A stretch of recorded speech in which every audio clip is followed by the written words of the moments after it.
Good morning, everybody. It's fantastic to see such a huge crowd on a subject as drab as waste management.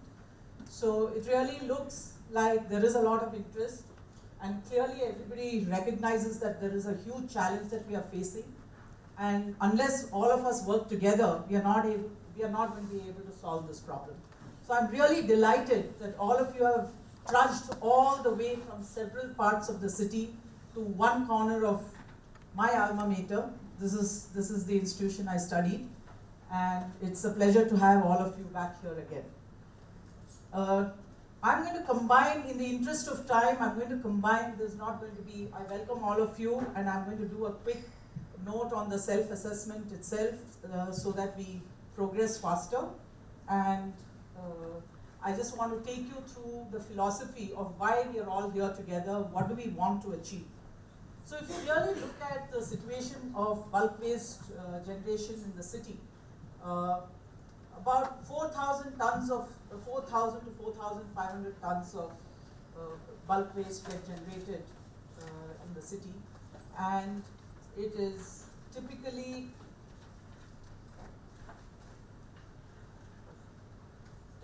we have a lot of it getting thrown on strewn around in the streets of the city. All of you would have seen this, and you would have seen that this is not the Bangalore I know. This is not the city I know.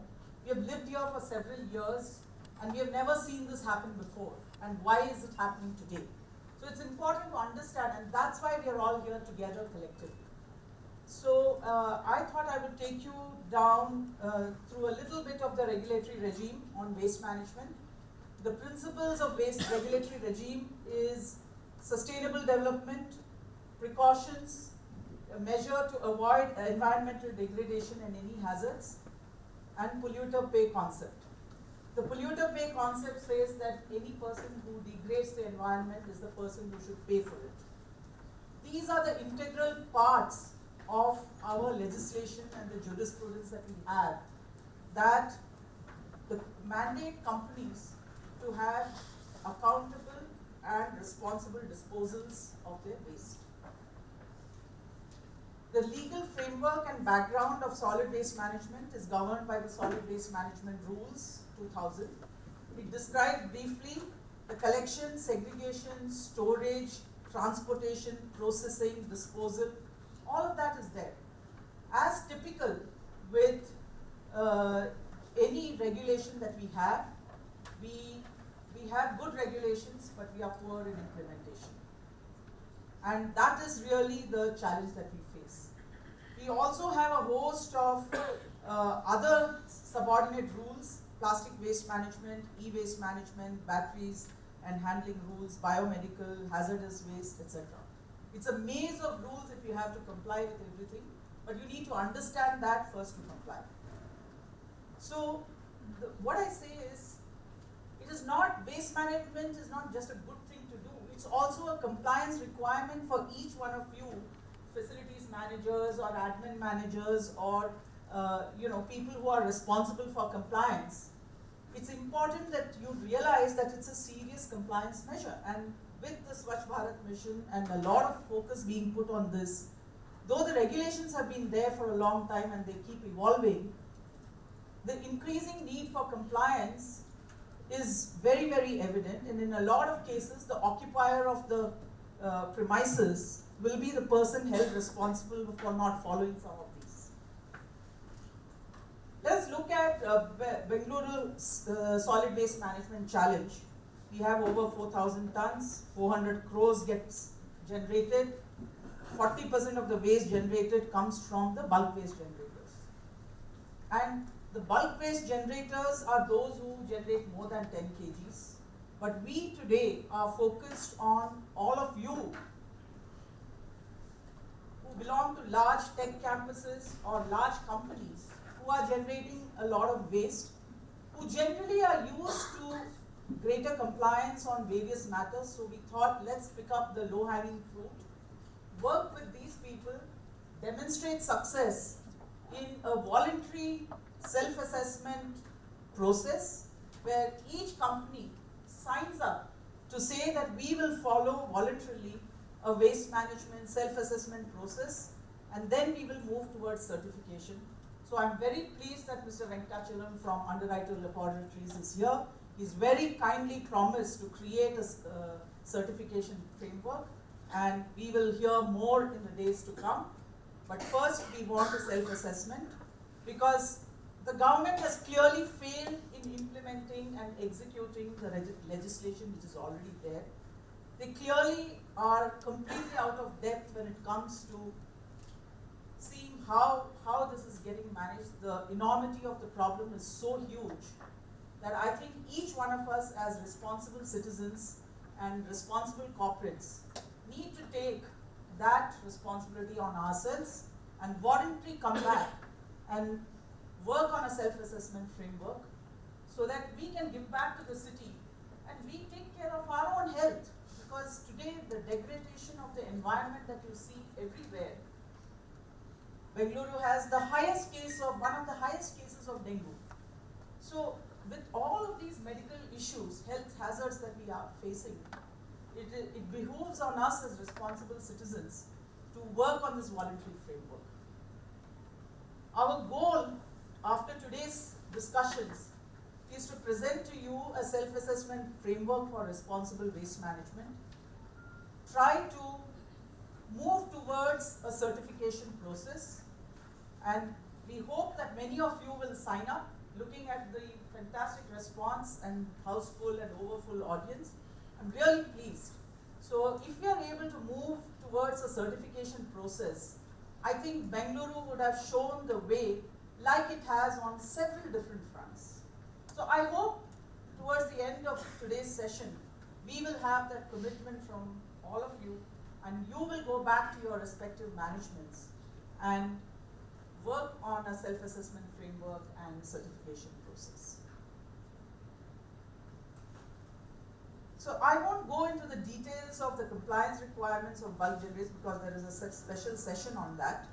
But what we did was, there is a public notice 2012 regarding delivery and disposal of municipal solid waste management, and we ran a quick dipstick survey.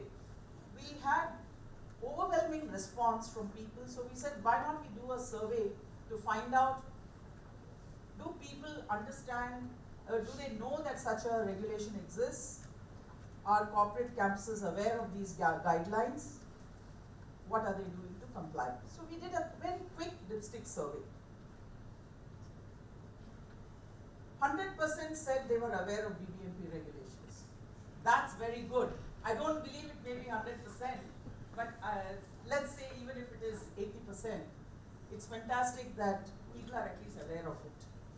96% said they had some form of wet and dry waste. This is amongst the participants here. 96% said they had some form of wet and dry waste segregation. 58% said they had some form of in-situ waste processing units. 30% said they conduct waste awareness programs. 96% committed to formulate a responsible waste management system by adopting a self-assessment framework. So to me, whether I have a little doubt whether 100, 96, 58, 30 are all really the right numbers, may or may not be. I'd like to believe they are, but then if they were, then we won't have all these big challenges that we are having. Giving even that a benefit of doubt, I'm really happy to hear that 96% are committed to a responsible waste management system. I think to me that is the big start point. So, yes, we do deserve a great clap for that. So the assessment of, we looked at the waste management process. We said assessment of waste generation and categorization of waste. So understanding what you are generating, because a lot of, I spoke to a number of CEOs and vice presidents of facilities. You know, they all say, yes, we segregate waste, and then we ask them, what do you do with it? Everybody is unclear what they do with it after it has been segregated. So quite often, what we understand is that people, contractors, pick up the waste, and when they pick up the waste, the organization feels it has done its duty. But these contractors are just picking up what they want out of that waste and dumping the rest on the roadside. And that's why you see a lot of the muck around. There are other reasons for why these black spots are there, but this is one of them.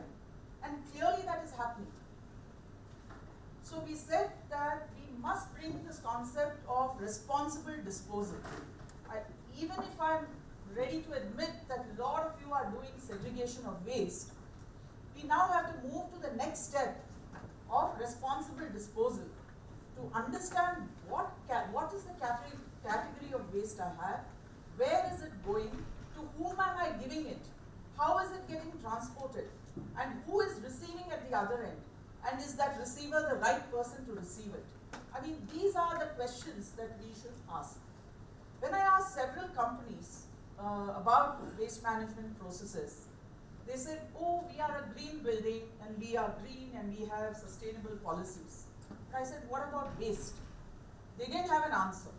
So they profess themselves to have green campuses, but they are not clear about what happens to their waste.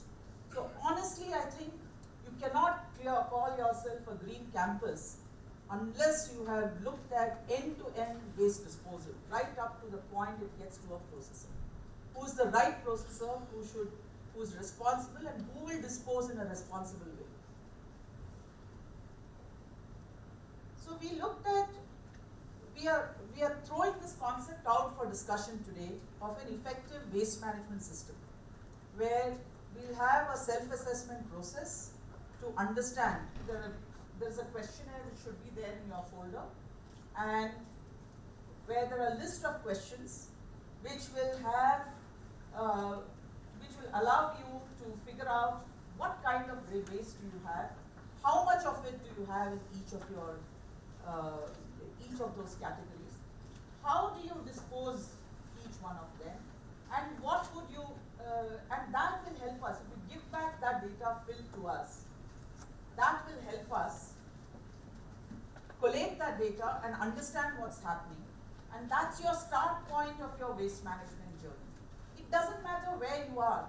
Don't feel afraid that you are at level 0 or you may be at some other level. Some of the questions you may not have done anything about. But we are here to help because this is a voluntary effort. We're trying to do this so that we can all make collectively a Bangalore a better, sustainable city and manage our waste better and comply better. And the additional advantage is that you can also help others comply as a CSR initiative by working in organization, in areas around you. So if you look at, quite often you have a beautiful campus, but just outside the campus there is a big dump there.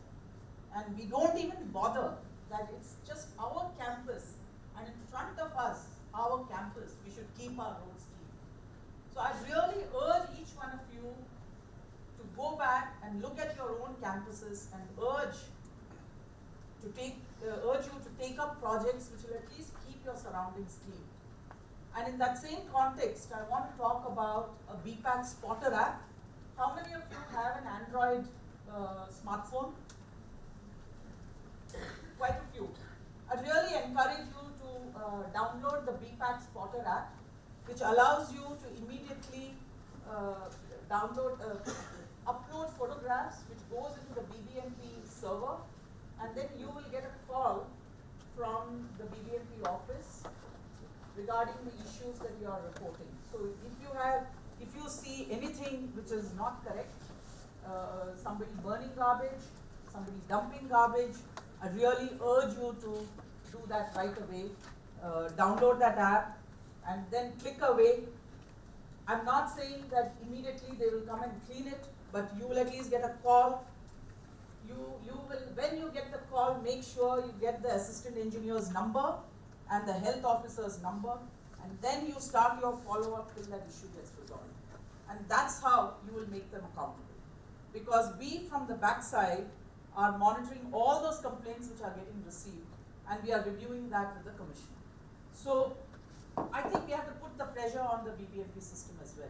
And this is obviously for things around the city that you see in public spaces.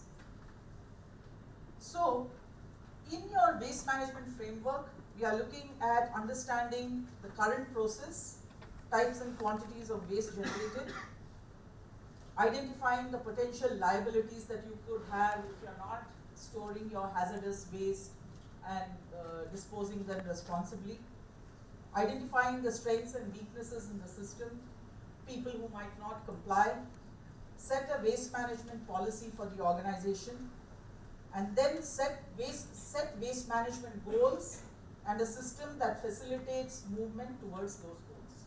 So that's what we are really proposing.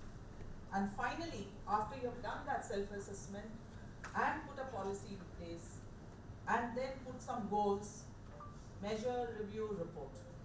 So this is how we are all used to ISO 9000 frameworks. We are used to CMM level frameworks. We are used to all of this. So I don't think it's a very difficult task for the people around here, gathered around here, to take care of something like this. So I strongly encourage you to take up the self-assessment framework seriously, and we move towards that certification process.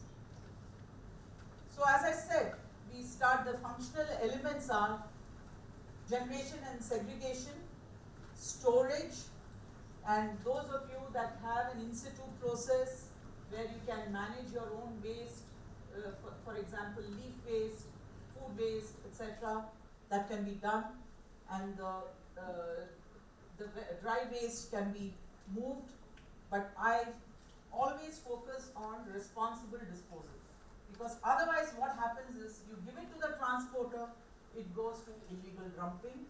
If you give it to a processor who you do not, who is not responsible, again goes into illegal dumping. So really the trick is to get to the right processor who will ensure that he or she will not dump it on the road or dump it illegally in some landfill. Our idea is to minimize ultimately amounts that go into the landfill. So what we suggest is that when you choose to dispose your waste, find out who's the processor to whom it will go to. Just like you would inspect any other vendor facility, please inspect the facilities of those people, understand what is happening to the waste from there on, so that you're very clear what happens and what happens to the waste. So we have a framework which is already there in your sheets, answer sheets, in your sheets. We have the organization of solid waste management that you have, segregation and storage system, collection, transportation and treatment system, the solid waste management communication program that you have with employees, and the documentation. So with this, you will complete the assessment framework which will allow you to understand where you are in that journey and what you need to do to improve. So what is the way forward? The way forward is for companies to come forward and adopt the self-assessment framework, move towards certification as we said, keep not only your campus